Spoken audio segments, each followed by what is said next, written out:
യേശുദാസൻ എന്ന അങ്ങയുടെ ഒരു വളഞ്ഞു പുളഞ്ഞൊഴുകുന്ന ഒരു കാട്ടരുവി പോലെയുള്ള ആ ഒപ്പുണ്ടല്ലോ, അതൊരു പക്ഷേ അക്കാലത്തൊക്കെ അങ്ങ് അത് ആരംഭിച്ച കാലത്ത് ഇംഗ്ലീഷിൽ എന്തെങ്കിലും ഹ്രസ്വമായി കുറിച്ചിട്ട് KS DS അങ്ങനെയൊക്കെ ആ രീതിയിലൊക്കെ പിന്നെ എഴുതുന്നവരായിരുന്നല്ലോ. അപ്പോൾ മലയാളത്തിൽ തന്നെ ഇത് വേണം എന്ന് അങ്ങക്ക് തോന്നാൻ? അത് ഇവിടെ ഞാൻ നോക്കുമ്പോഴെല്ലാം മിക്കവാറും മലയാളി കാർട്ടൂണിസ്റ്റുകളെല്ലാം ഇംഗ്ലീഷിലാണ് എഴുതിക്കൊണ്ടിരിക്കുന്നത്. പലരും പേരുകളെല്ലാം മിക്കവാറും എല്ലാവരും. അപ്പം എനിക്ക് അന്ന് മുതലേ മലയാളത്തിനോടൊരു പ്രിയം കുട്ടിക്കാലം മുതലേ ഉള്ളത് കൊണ്ടായിരിക്കാം ഞാനത് മലയാളത്തിൽ യേശുദാസൻ എഴുതി തുടങ്ങി. അങ്ങനെ എഴുതും. അങ്ങനെ ആ സമയം വന്നപ്പോൾ പിന്നെ പലരും പേര് മാറ്റി മലയാളത്തിൽ ആക്കി എന്നുള്ളൂ. അപ്പം ആദ്യം മലയാളത്തിൽ തുടങ്ങി വെച്ചത് ഞാൻ തന്നെ ആയിരുന്നു. മറ്റു തൂലികാ നാമങ്ങളോ അങ്ങ് ഉപയോഗിച്ചിട്ടുണ്ടോ? ഉണ്ട്.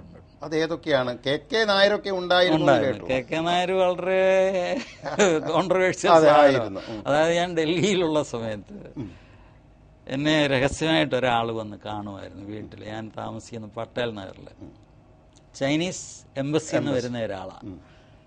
അപ്പം നമ്മുടെ പരിചയക്കാരനോട് അപ്പോൾ എന്നോട് പറഞ്ഞു നമുക്ക് എന്തെങ്കിലും കാർട്ടൂൺസ് ഒക്കെ തരാനാണ്. അപ്പം എനിക്ക് തോന്നുന്നു ചൈനീസ് അഗ്രഷൻ ആ ടൈമാണെന്ന് ആക്രമണ സമയം. അന്ന് ഞാൻ പറഞ്ഞു നോക്കട്ടെ എന്ന് കാർട്ടൂൺ വരയ്ക്കുമായിരുന്നു. അദ്ദേഹം അവിടെ വന്ന് രഹസ്യമായിട്ട് ഇത് കളക്ട് ചെയ്യുമായിരുന്നു. അത് കഴിഞ്ഞ് അദ്ദേഹം തന്നെ ഇത് എത്തിച്ച് ഇവിടെ ദേശാഭിമാനിക്ക് കൊടുക്കുമായിരുന്നു. ട്രിവാൻഡ്രത്തോ കൊച്ചിയിലോ മറ്റോ കൊടുക്കുക. അത് അതിൽ അച്ചടിച്ചു വരുന്നു KK നായർ. അത് എനിക്ക് തോന്നുന്നില്ല ഈ ദേശാഭിമാനി സ്റ്റാഫിന് പോലും അറിയാമെന്ന് തോന്നുന്നു. അങ്ങനെ ചെയ്യുമായിരുന്നു. പിന്നെ വേറൊരു പേര് ഉപയോഗിച്ചത് സണ്ണി എന്നുള്ളതാണ്. സണ്ണി.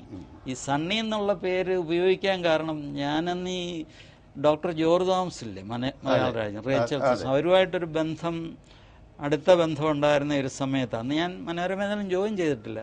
ആ സമയത്ത് എന്നോട് ചോദിക്കുമായിരുന്നു. കാരണം മനോരമ ഭാർഗവൻ നായർ വിളിക്കുമായിരുന്നു, എവിടെ ഞങ്ങൾക്ക് ഓരോ കാർട്ടൂൺ എന്താന്ന് പറഞ്ഞാൽ ഞാൻ വല്ലപ്പോഴും കൊടുക്കും. ഞാൻ അതിൽ സണ്ണി എന്ന് എഴുതും.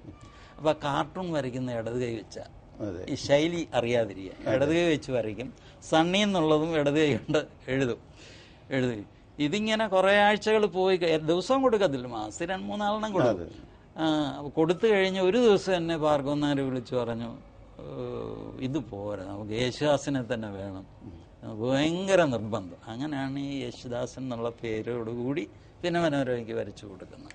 ഇക്കാലത്ത് ചിത്രകലക്കായാലും ലളിതകലകളിൽ പല മേഖലകൾക്കായാലും സാമാന്യം തരക്കേടില്ലാത്ത അങ്ങ് ലളിതകലാ അക്കാദമിയുടെ ചെയർമാനും കൂടി ആയിരുന്നല്ലോ 2 തവണ. അപ്പോൾ പ്രതിഫലത്തിൻ്റെ കാര്യത്തിൽ കാർട്ടൂണിസ്റ്റുകളുടെ അങ്ങൊക്കെ തുടങ്ങുന്ന ആ കാലവും ഈ കാലവും തമ്മിലുള്ള പ്രധാനപ്പെട്ട ആ ഒരു വ്യത്യാസം അങ്ങനെ എന്തെങ്കിലും പറയാനുണ്ടോ? ഉണ്ട്. അന്ന് വളരെ ചെറിയ തുകയായിരുന്നു. ഇപ്പം ജനീയത്തിൻ്റെ ആയാലും അല്ല അന്നത്തെ കാലത്ത്. പക്ഷെ നമുക്ക് ജീവിച്ചു പോകാമായിരുന്നു. ശങ്കേഷ് സിക്കിളുടെ അങ്ങനെ ഒരു വലിയ തുകയല്ലായിരുന്നു. പക്ഷെ അന്നത്തെ കാലത്ത് നമുക്കതൊരു നല്ല എമൗണ്ട് ആയിരുന്നു. പക്ഷേ ഇപ്പോഴതല്ല കേട്ടോ. ഇപ്പോഴാ രീതിയെ മാറിത്തുടങ്ങി. കാരണം വൻ തുകയാണ് ഇപ്പം ഓരോരുത്തരുടെയും ഓഫറുകൾ ഇങ്ങോട്ട് വരുന്നത്. വരയാൻ ഉപയോഗിക്കുന്ന പെൻസിൽ തൊട്ടുള്ള കാര്യത്തിൽ തന്നെ സാങ്കേതികമായി ഒരുപാട് വളർച്ച ഉണ്ടായിട്ടുണ്ട്. എത്രത്തോളം ഇത് നമ്മുടെ ഒറിജിനാലിറ്റിയെ, സ്വാഭാവികതയെ ബാധിക്കുന്നു, അല്ലെങ്കിൽ എത്രത്തോളം അത് പ്രകാശിപ്പിക്കാൻ സഹായകമാകുന്നു? അതിപ്പോൾ നമ്മുടെ പ്രയത്നത്തിൻ്റെ നമ്മുടെ മനസ്സിനെ ആശ്രയിച്ചിരിക്കും. അത് ഒരു ഉദാഹരണം ഞാൻ പറയാം. കാരണം ഈ പണ്ട് ശങ്കറിൻ്റെ അടുത്ത് ചെല്ലുമ്പോൾ അദ്ദേഹം വരയ്ക്കുന്ന പേപ്പർ കണ്ടാൽ നമുക്ക് അത്ഭുതം തോന്നും. കെൻറ്റ് പേപ്പർ വളരെ വില കൂടിയ പേപ്പറാണ്. ഇപ്പോഴതിന് വലിയ വിലയാണ്. നല്ല ഒറിജിനൽ കെൻറ്റും കിട്ടത്തില്ല. അതിമനോഹരം അതിൽ കൂടെ വരച്ചു പോകാൻ. അരവിന്ദൻ, നമ്മുടെ കാർട്ടൂണിസ്റ്റ് അരവിന്ദൻ, സിനിമാ സംവിധായകൻ, അദ്ദേഹം എനിക്ക് കാർട്ടൂൺ തരുമായിരുന്നു. ഓരോ ആഴ്ചയും ഓരോ മാസവും 2-3. പക്ഷെ അത് വരയ്ക്കുന്ന പേപ്പർ കണ്ടാൽ നമുക്ക് അത്ഭുതപ്പെടും. കാരണം ഒരു കല്യാണക്കുറിയുടെ മറുവശത്താണ് അദ്ദേഹം വരയ്ക്കുന്നത്. പേപ്പർ കടയിൽ നിന്ന് വാങ്ങത്തില്ല, കല്യാണക്കുറിയുടെ മറുവശത്താണ്. അങ്ങനെ ഒരു ഉപയോഗം കൂടി. ആ രീതിയിൽ പേപ്പർ വേറെ ജർമ്മനിയിലോ മറ്റോ ഒരു കാർട്ടൂണിസ്റ്റ് ഉണ്ട്, ഇപ്പം അയാൾ ജീവിച്ചിരിപ്പുണ്ടെന്ന്. അയാൾ രാവിലെ വെള്ളത്തിൽ ഈ പേപ്പർ മുക്കും. വെള്ളത്തിൽ മുക്കിയിട്ട് അത് എടുത്തൊന്ന് തോർന്ന് കഴിയുമ്പോഴേ അതേ വരയ്ക്കും. അപ്പം അതിന് പടരുന്ന സ്വഭാവം, അതാണ് അയാളുടെ ശൈലി. പടരുന്ന സ്വഭാവമുള്ള കാർട്ടൂണുകൾ. ആ രീതിയിൽ ഒത്തിരി വിദ്യകളുണ്ട്. ഇപ്പം പിന്നെ ഇത് കാർട്ടൂണിൻ്റെ തിയറി അനുസരിച്ച് നമ്മൾ ബ്രഷ് വെച്ച് വരയ്ക്കണമെന്നുള്ള, ഈ ഇന്ത്യനിങ് മഷി കൊണ്ട് കറുത്ത മഷി ബ്രഷ്, അങ്ങനെ ആ തിയറി പറയും. പക്ഷേ ശങ്കർ, ഞാൻ അവിടെ ചെന്നപ്പോൾ എളുപ്പത്തിന് ഈ ഡോട്ട് പെന്നും സ്കെച്ച് പെന്നും ഒക്കെ വച്ച് വരയ്ക്കുമായിരുന്നു. പുള്ളി സമ്മതിക്കത്തില്ല, ബ്രഷ് വെച്ച് തന്നെ നമ്മൾ വരയ്ക്കണം. ബ്രഷ് വെച്ച് വരച്ചാൽ മാത്രമേ മുഴുവൻ ആ എക്സ്പ്രഷൻസ് വരുള്ളൂ. അപ്പോൾ അമേരിക്കയിൽ തന്നെയുള്ള വേറൊരു കാർട്ടൂണിസ്റ്റ് ഉണ്ട്, പീറ്റർ എന്നും പറഞ്ഞു. അദ്ദേഹം വരയ്ക്കുന്നത് ഇന്ത്യനിങ് കുപ്പിക്കകത്ത്, കറുത്ത കുപ്പിക്കകത്ത് തീപ്പെട്ടിക്കുള്ളി മുക്കിയ. അപ്പം എന്തും നമുക്ക് ഒക്കും. ഇപ്പം നമുക്കിഷ്ടം കുഞ്ഞു വിരൽ മുക്കിയാണെങ്കിൽ അതും ഒരു കലയാണ്. പിന്നെ ഇത്തരം ഒത്തിരി പേനകൾ ഇപ്പൊ ഇറങ്ങിയിട്ടുണ്ട്, ഒരുപാട് ടൈപ്പ് പേനകൾ, വീതിയുള്ള വീതി കുറഞ്ഞ പെൻസിലുകൾ. ശ്രീ ഒ വി വിജയൻ ഈ തടിച്ച സ്ട്രോക്കുകളുടെ ഒരു ശൈലി അദ്ദേഹത്തിനുണ്ടല്ലോ, ഒരു ആ രീതിയിൽ. പക്ഷേ അങ്ങയുടെ ഒരു ശൈലി ഋജുരേഖകളും ഈ സ്ട്രോക്കുകളും തമ്മിലുള്ള ഒരു ആവശ്യത്തിന് മാത്രം അത് രണ്ടും കൂട്ടിച്ചേർക്കുക എന്നുള്ള ഒരു രീതി. വിജയൻ പഠിച്ചതുപോലെ ഞാനും അവിടെ നിന്ന് പഠിച്ച ഒരു വിദ്യയാണ്. കാരണം ഈ വിജയൻ അത് വരച്ചു കഴിഞ്ഞ്, പെൻ വെച്ച് വരച്ചു കഴിഞ്ഞ് ബ്രഷ് വെച്ച് അത് വരച്ച് വലുതാക്കുമായിരുന്നു. ബ്രഷ് വെച്ച് ഒ വിജയന്റെ ഒരു പ്രത്യേകത എന്ന് പറയുന്നത് നല്ല സൗന്ദര്യം കൂടി നിൽക്കുക വരകൾ കാണുമ്പോൾ. സൗന്ദര്യം, ആശയത്തെക്കാട്ടിലും സൗന്ദര്യം എനിക്കത് തോന്നിയിട്ടുണ്ട്. കാരണം അപ്പോൾ അദ്ദേഹം റെയിൽവേ സ്റ്റേഷൻ വരയ്ക്കുകയാണെങ്കിൽ വളരെ സിമ്പിളായിരിക്കും വരയ്ക്കുന്നത്. അത് റെയിൽവേ സ്റ്റേഷന് മുമ്പിലെ അഴികളും പാളവും അത് ഇതൊക്കെ വരയ്ക്കും, വളരെ സിമ്പിൾ. നമ്മളത് വളരെ പാടുപെട്ട് ഒക്കെയാണല്ലോ വരയ്ക്കുന്നത്. അത് അദ്ദേഹം വരയ്ക്കുമ്പോൾ വളരെ, പക്ഷേ ഇത്തരം ചെറിയ ലൈൻ ഇട്ടിട്ട് അദ്ദേഹം ബ്രഷ് വെച്ച് വലുതാക്കുമായിരുന്നു. പിന്നെ അദ്ദേഹത്തിന്റെ വേറൊരു വലിയ സാമർത്ഥ്യം, ഇപ്പൊ കമ്പ്യൂട്ടറൊക്കെ വരുന്നതിന് മുമ്പുള്ള കാലമാണല്ലോ, ലാപ്ടോപ്പൊക്കെ. അപ്പൊ അതിന് നമ്മൾ സ്ക്രീൻ പേപ്പർ എന്ന് കിട്ടുന്ന ഒരു സാധനമുണ്ട്, ഒരു വശത്ത് ഒരു പശയുള്ള ഒരു സ്ക്രീൻ പേപ്പർ.